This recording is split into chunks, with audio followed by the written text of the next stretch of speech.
فأنا ناصح لإخواني بالصدع بالحق تبيض وجوههم. السكوت في مسألة الحزبية يضرها، فاصدع بما تؤمر وأعرض عن المشركين. سلامي على دماج ورجالها والشيخ يحيى ودار العلم يا سعد بانيها.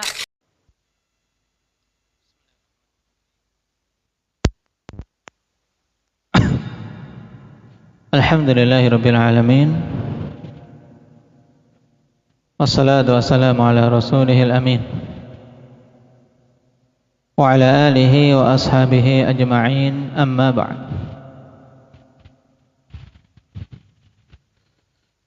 Pertemuan yang lalu, akhwani fillah, kita mengambil dua bab,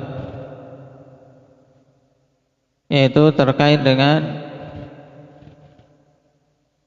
perkataan sebagian mutaakhirin yang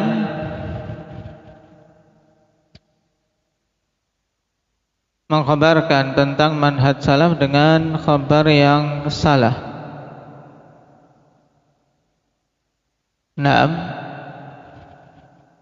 atau lebih tepatnya menggunakan kalimat yang mujmal yang memiliki kemungkinan batil padanya. Apa ungkapan tersebut? Indah ya Rifki.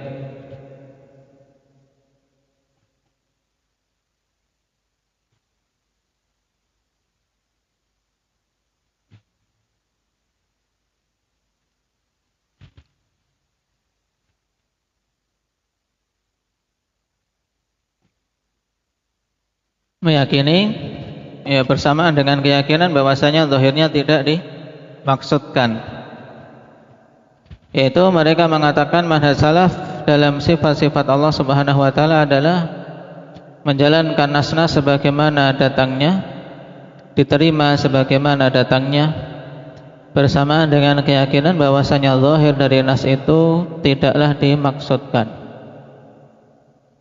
Maka pernyataan secara mutlak seperti itu, naam, butuh perincian. Bagaimana merincinya? Indah kasih.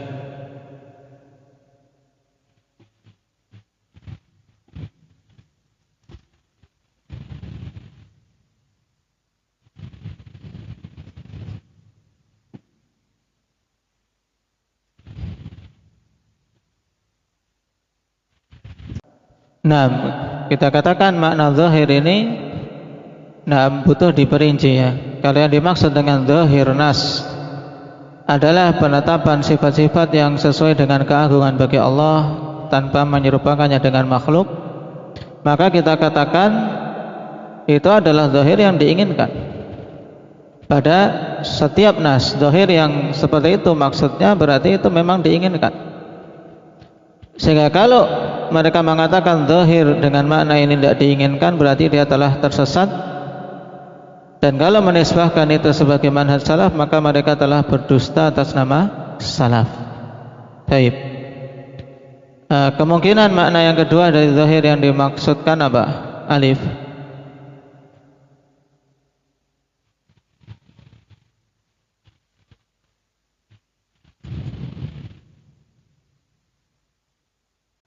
Baik. Kemudian kedua, kalau yang dimaksud dengan zahir adalah yang nampak pada sebagian manusia bahwasanya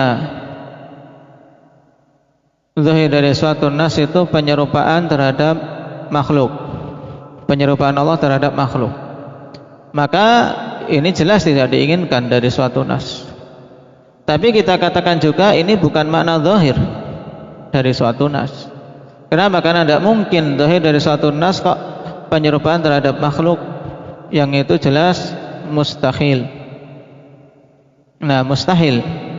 Nah, zahir dari Alkitab dan Sunnah hal yang demikian. Berarti jelas salahnya.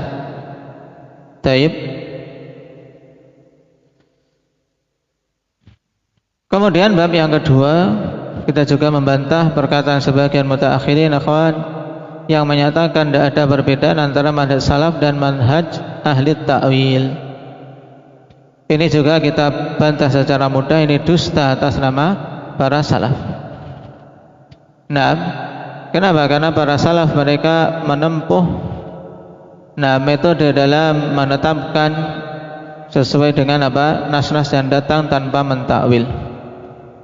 Dan jelas perbedaan manhaj salaf dengan ahli takwil, di mana mereka menjauh dari dari makna tashbih, di mana salaf menetapkan sifat-sifat sesuai dengan kesempurnaan Allah, tidak menyamakan dengan makhluk. Sekarang kita masuk pada babus sabi'. Nah, babus sabi' ini fi aqwalis salafil ma'thurati fis sifat, berkaitan dengan perkataan para salaf tentang sifat-sifat Allah Subhanahu wa taala. Nah, ini yang dihafal perkataan mereka. Ishtaharu 'ani salafi kalimatun 'ammatun wa ukhra khassatun fi ayati sifati wa ahadithiha. Masyhur dari kalangan para salaf kalimat-kalimat yang umum dan yang lainnya kalimat yang khusus tentang ayat-ayat sifat dan hadis-hadisnya. Faminal kalimatil 'ammah qauluhum amirruha kama ja'at bila kaif. Di antara kalimat-kalimat yang sifatnya umum diucapkan oleh banyak sekali para salaf, yaitu perkataan mereka amirruha kama ja'at bila kaif. Ketika mendapati nas-nas tentang sifat-sifat Allah Subhanahu wa taala, mereka prinsipnya seperti ini. Amirruha kama ja'at, yaitu jalankanlah saja sifat nas-nas itu sebagaimana datangnya. Maksudnya terima saja, tidak usah diotak-atik baik itu lafadznya maupun maknanya, tapi jalankan, terima sebagaimana datangnya, bila kaif, tanpa menanyakan bagaimananya dan tanpa menetapkan kaifiyah tertentu bagi suatu sifat. Ruya hadha an Makhul wa Zuhri wa Malik ibn Anas wa Sufyan al-Thawri wa Laith ibn Sa'ad dan al-Auza'i. Ini diriwayatkan dari sederetan para a'immah. Wa fi hadhihi al-ibarat raddun 'ala al-mu'attilati wal musyabbihah. Maka pada ungkapan ini terdapat bantahan untuk mu'attilah. Siapa yang dimaksud dengan mu'attilah? Zakaria Shagir, kelompok yang menolak sifat-sifat Allah Subhanahu wa taala baik sebagian atau keseluruhan. Wal musyabbiha, yang dimaksud musyabbiha siapa? Abdul Razak. Kelompok yang menyerupakan sifat-sifat Allah dengan makhluk. Nah, dua-duanya terbantah dengan ungkapan ini. Fa fi qaulihim amirruha kama ja'at raddun 'alal mu'attilah. Pada perkataan mereka amirruha kama ja'at, yaitu terimalah, jalankanlah sebagaimana datangnya, ini bantahan untuk mu'attilah. Kenapa? Karena mu'attilah mereka tidak mau menerima, mereka menolak. Fa fi qaulihim bila kaif raddun 'alal musyabbihah. Dan pada perkataan bila kaif, tanpa menetapkan bagaimananya suatu sifat, ini jelas padanya bantahan untuk orang-orang yang menyerupakan Allah dengan makhluk. Kenapa? Karena kita ketika menetapkan satu sifat, kita tidak menetapkan kaifiyah tertentu bagi sifat-sifat tersebut. Kenapa? Karena kita tidak diberi ilmu tentangnya.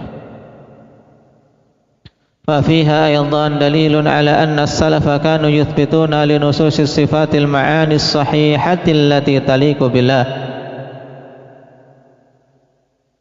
Dan pada perkataan itu juga terdapat dalil yang menunjukkan bahwasannya para salaf dulu menetapkan untuk nas-nas sifat itu makna-makna yang sahih, yang sesuai dengan kesempurnaan Allah Subhanahu wa taala. Nah, ini berarti bantahan untuk siapa? Yusuf?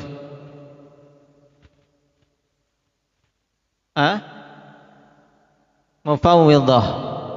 Nah, di mana mereka mengklaim para salaf itu menetapkan nas-nas tapi tanpa makna, menetapkan lafaz.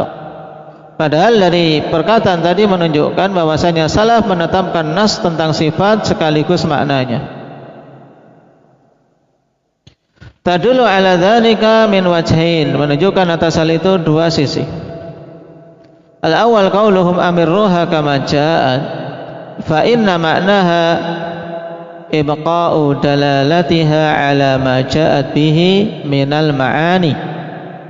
Ya. Pada perkataan biarkanlah sebagaimana datangnya, yaitu menunjukkan sungguhnya makna dari kalimat ini adalah apa? Biarkanlah penunjukan dari nas-nas tersebut sesuai dengan datangnya, yaitu ibqa'u dalalatiha ala ma ja'at bihi minal ma'ani, yaitu penetapan penunjukan dari nas-nas itu sebagaimana datangnya, di mana terkandung padanya makna-makna yang telah diketahui. Wala raiba annaha ja'at li itsbatil ma'anil la'iqati billahi ta'ala, dan tidak syak bahwasanya nas-nas itu datang untuk menetapkan makna-makna yang sesuai dengan keagungan Allah. Walau kanu la ya'taqiduna laha ma'nan laqalu amirru lafdhaha wala tata'arradu li ma'naha wa nahwi dzalik. Seandainya mereka tidak meyakini bahwasanya lafaz-lafaz itu memiliki makna, maka tentu mereka akan mengatakan, "Nam, terimalah lafaznya dan jangan kalian menyinggung tentang maknanya. Yang penting lafaznya saja, tidak usah nyinggung-nyinggung tentang lafaznya." Nah, ini tidak dikatakan oleh para salaf. Tapi mereka katakan amirruha kama ja'at, maksudnya terimalah sebagaimana datangnya, di mana kita terima lafaz yang tentunya lafaz itu ditetapkan terkandung padanya apa? Makna. Tapi karena tidak mungkin suatu ucapan akhwan diucapkan oleh zat yang maha luas ilmunya dan maha bijak ketetapannya kok tidak ada makna padanya. Tidak mungkin. Atsani qauluhum bila kaif fa innahu zahirun fi itsbati haqiqatil makna. Ya, tanpa menetapkan bagaimananya. Nah, maka ini sangat jelas menunjukkan penetapan hakikat makna yang terkandung dalam satu sifat. Cuman tentang bagaimananya kita tidak tahu, sehingga tidak boleh menetapkannya. Li'annahum law kanu la ya'taqiduna thubutahu mahtaju ila nafyi kaifiyati. Nah, sebab seandainya mereka dulu tidak meyakini tentang tetapnya makna suatu sifat, tentunya mereka tidak perlu untuk meniadakan kaifiyahnya, meniadakan penetapan kaifiyah. Fa inna ghaira tsabiti la wujuda lahu fi nafsi fa nafyu kaifiyatihi.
Baik.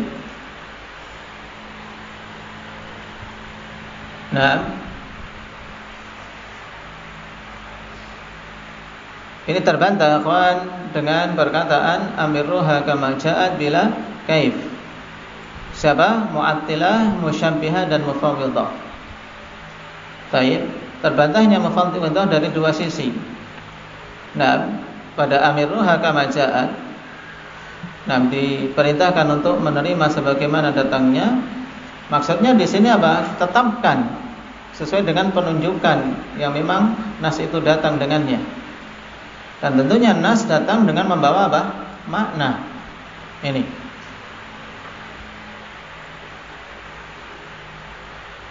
Tapi yang ditetapkan adalah makna yang sesuai dengan keagungan Allah Subhanahu wa taala. Demikian pula yang kedua pada bila kaif, di sini apa? Sangat jelas menunjukkan penetapan makna. Kenapa? Karena kalau seandainya makna tidak ditetapkan, tentunya tidak ada faidah untuk apa? Meniadakan kaifiyah. Fa'in qil mal jawab amma qalahu al-Imam Ahmad fi haditsin nuzuli wa shibhi nu'minu biha wa nusaddiqu la kaifa wa la makna. Jika dikatakan, terus bagaimana menjawab yang dikatakan oleh Imam Ahmad dalam hadis turunnya Allah Subhanahu wa taala ke langit dunia dan yang semisalnya. Dikatakan kita beriman terhadapnya, kita membenarkan la kaifa wa la makna. Ini juga diungkapkan ikhwan. Nah, dikutip dalam apa? Dalam kitab Ibnu Qudamah rahimahullah taala, yaitu apa? Lum'atul I'tiqad. Nah, dalam kitab Lum'atul I'tiqad juga apa? La kaifa wa la makna disebutkan. Bagaimana menjawabnya ini penting. Jangan sampai dipahami bahwasanya maksudnya berarti tidak ada makna yang ditetapkan dari nas-nas suatu sifat. Qulna, kita katakan al-jawabu ala dzalik anna al-ma'na alladhi nafahu al-Imam Ahmad fi kalamihi huwa al-ma'na alladhi ibtakarahu al-mu'attilatu min al-jahmiyati wa ghairihim wa harrafu bihi nusus al-kitabi wa sunnati an zahiriha ila ma'ani tukhalifu. Ini jawabannya, kawan. Kita katakan sebagai jawaban bahwasanya makna pada perkataan Imam Ahmad wala makna, maksudnya yang ditiadakan oleh Imam Ahmad dalam perkataan beliau adalah makna yang dimunculkan oleh orang-orang Mu'attilah dari kalangan Jahmiyah dan yang lainnya, di mana mereka mengubah-ubah nas-nas Alkitab dan Sunnah dari zahirnya menuju kepada makna-makna yang menyelisihinya. Berarti maksud dari apa? Nu'minu biha wa nusaddiqu biha la kaif. Ini jelas, kawan. Kita beriman dengan ayat-ayat sifat dan kita benarkan, kita tidak menetapkan kaifiyah tertentu padanya dan kita tidak menetapkan makna. Maksudnya apa? Tidak menetapkan makna yang menyelisihi zahirnya. Tidak menetapkan makna-makna sebagaimana yang dimunculkan oleh orang Mu'attilah, Jahmiyah dan yang lainnya. Paham? Karena konteks Imam Ahmad sedang membantah mereka. Itu maksudnya kita tidak menetapkan makna yang menyelisih zahir, tapi kita tetapkan makna yang sesuai dengan zahirnya. Itu maksud beliau. Wa yadullu ala ma dzakarna annahu nafal makna wa nafal kaifiyah. Yang menunjukkan hal ini yaitu bahwasanya beliau meniadakan makna sekaligus meniadakan kaifiyah. La kaifa wala makna. Liyatadhammana kalamuhu ar-radda ala kilta ta'ifataini al-mubtadi'atain, ya ta'ifatil mu'attilah wa ta'ifatil musyabbihah. Agar terkandung di dalam perkataan beliau bantahan untuk dua kelompok ahli bidah, yaitu kelompok Mu'attilah dan kelompok Musyabbihah. Kelompok Mu'attilah terbantah dengan apa? Dengan perkataan beliau apa?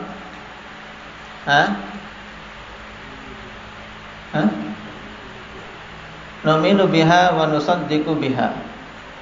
Ya. Kita beriman dan kita membenarkan. Demikian pula kita tetapkan makna. Kenapa? Karena ketika la kaif berarti terkandung padanya makna. Demikian pula bantahan untuk musyabbihah. Nah, ketika kita katakan la kaif. Nah, kita tidak tetapkan kaifiyah. Nah, tertentu bagi suatu sifat. Demikian pula kita tidak tetapkan makna yang menyelisih zahirnya. Wa yadullu alaihi aidan ma qalahu al-muallif fi qauli Muhammad ibn al-Hasan. Demikian pula yang menunjukkan hal tersebut apa yang dikatakan oleh muallif. Muallif yang dimaksud siapa? Syekhul Islam Ibnu Taimiyah rahimahullah.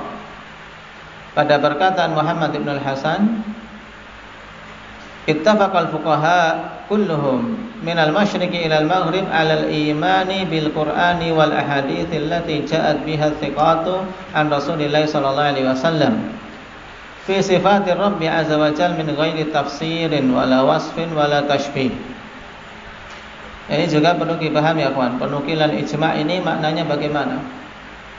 Kata Muhammad ibn al-Hasan, para fuqaha telah bersepakat keseluruhannya dari yang berada di daerah timur maupun sampai ke barat bahwasanya iman terhadap Al-Quran dan hadis-hadis yang datang dengannya para perawi thiqat dari Rasulullah sallallahu alaihi wasallam tentang sifat Allah Subhanahu wa taala, yaitu beriman kita tentang sifat-sifat Allah yang disebutkan dalam Al-Quran dan Sunnah. Ini terjadi ijma' min ghairi tafsirin wala wasfin wala tashbih, tanpa tafsir, tanpa wasfin, tanpa tashbih. Maksudnya apa? Ini butuh kita cari penjelasan para ulama. Baik. Nah, Syekhul Islam mengatakan qala al-muallif arada bihi ya tafsir al-Jahmiyati wal Mu'attilah. Tafsir al-Jahmiyatil Mu'attilah. Beliau maksudkan dengan min ghairi tafsir, tanpa menafsirkan. Maksudnya apa? Tanpa menafsirkan sesuai dengan penafsiran Jahmiyah dan Mu'attilah. Alladzina ibtada'u tafsir as-sifat, yang mereka mengadakan kebid'ahan dalam penafsiran sifat-sifat Allah. Bi khilafi ma kana alaihi sahabah wa tabi'una minal itsbat, berbeda dengan apa yang dulu para sahabat dan para tabi'in berada di atasnya dalam penetapan.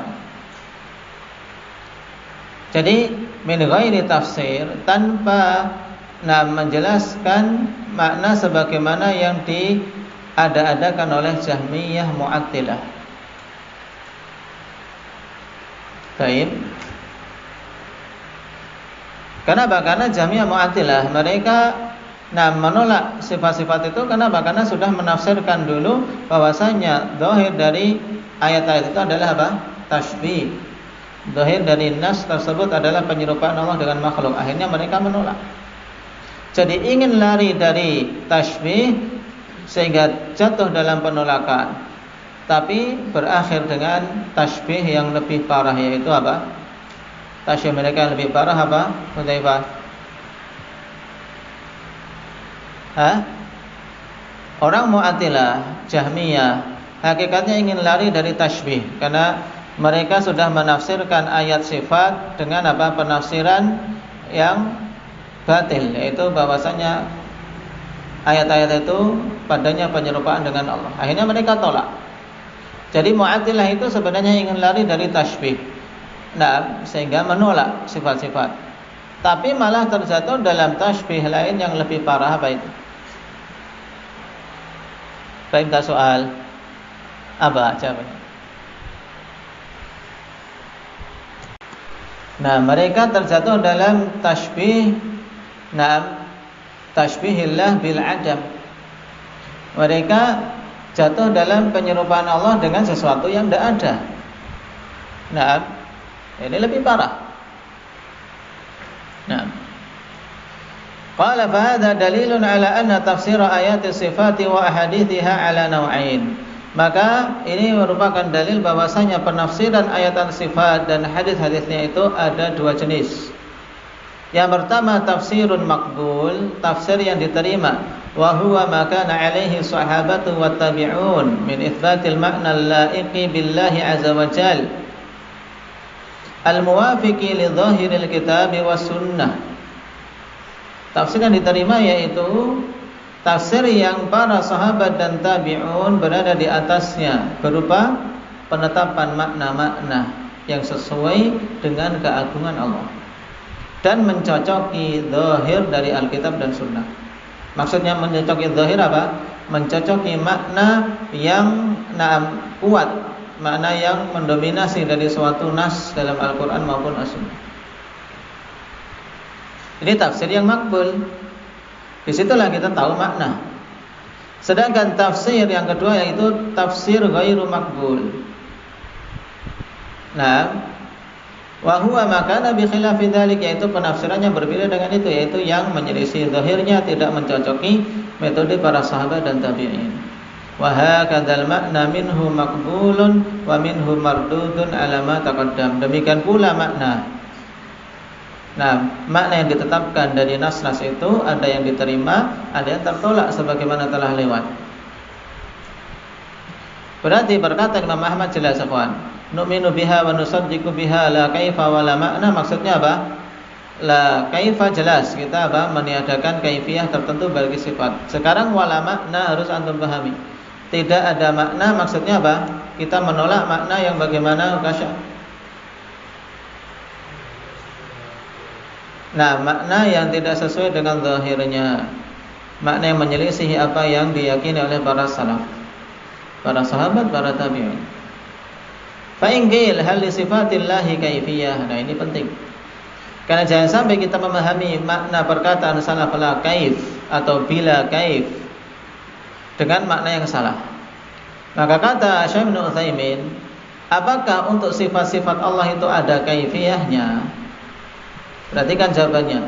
Fal jawabu na'am laha kaifiyah lakinnaha majhulatun lana. Apakah sifat-sifat Allah ada kaifiyahnya? Jawabannya iya. Sifat-sifat itu ada kaifiyahnya, akan tetapi kaifiyahnya itu tidak kita ketahui. Ketidaktahuan itu apa bagi kita? Adapun bagi Allah jelas kaifiyahnya. Paham? Li'anna syai' innama tu'lamu kaifiyatuhu bimusyahadatihi aw musyahadati nadhirihi aw khabaris sadiqi anhu. Ini tiga hal yang telah kita sebutkan pada pertemuan-pertemuan yang lalu, akhwan. Dikarenakan sesuatu hanyalah kita bisa mengetahui kaifiyahnya itu dengan apa? Dengan salah satu dari tiga hal ini. Yang pertama bimusyahadati, dengan menyaksikannya langsung. Atau kalau tidak, dengan cara kedua musyahadati nadhiri, dengan menyaksikan, melihat yang semisal. Ini pun tidak ada pada sifat-sifat Allah. Kenapa? Karena Allah laisa kamitslihi syai', tidak ada yang serupa dengan Allah. Au khabaris shadiqi anhu, atau khabar yang jujur, yang benar, yang mengkhabarkan tentang kaifiyah tersebut. Ini pun tidak ada terkait sifat-sifat Allah Subhanahu wa taala. Wa kullu hadhihi turuqi ghairu mawjudatin fi sifatillah. Dan semua jalan untuk mengetahui kaifiyah ini tidak ada dalam pembahasan sifat-sifat Allah Subhanahu wa taala. Wa bihadza urifa anna qaulas salafi bila kaif maknahu bila takyif. Dan dari sinilah kita ketahui bahwasanya perkataan para salaf bila kaif, tanpa menetapkan kaifiyah, maksudnya adalah tanpa membagaimanakan, yaitu tanpa menghikayatkan kaifiyah tertentu bagi suatu sifat. Kalau ditanya kenapa? Karena kita tidak mengetahui, tidak memiliki ilmu tentangnya. Lam yuridu nafyal kaifiyati mutlaqan li'anna hadza ta'tilun Mereka tidaklah menginginkan makna bila kaif itu penafian kaifiyah secara mutlak, yaitu tidak ada kaifiyahnya sama sekali. Bukan itu maknanya. Bukan itu maksudnya. Kenapa? Karena kalau meniadakan kaifiyah secara mutlak, itu hakikatnya adalah ta'tilun mahdud, yaitu apa? Penolakan secara murni. Karena sesuatu yang ada mesti ada kaifiyahnya. Kalau kaifiyahnya ditiadakan secara mutlak, berarti apa? Meniadakan sifat itu sendiri. Paham? Jadi makna bila kaif apa tadi, Ibrar? Amirruha kama ja'at bila kaif. Maksudnya bila kaif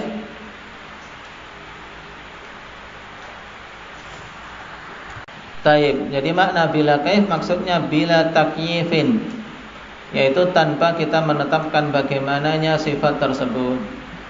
Bukan maksudnya meniadakan kaifiyah secara mutlak, karena kita yakin pada setiap sifat-sifat itu ada kaifiyahnya, hanya saja kita tidak mengilmuinya. Paham? Nah, ini kalimat singkat dari para salaf dihafalkan.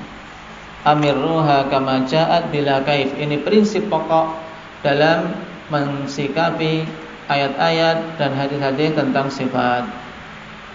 Dikatakan oleh Makhul Az-Zuhri, Malik ibn Anas, Ats-Tsauri, Laits bin Sa'ad dan Auza'i. Naktabi bihadza walhamdulillahi rabbil alamin. Subhanakallahumma wa bihamdika asyhadu an la ilaha illa anta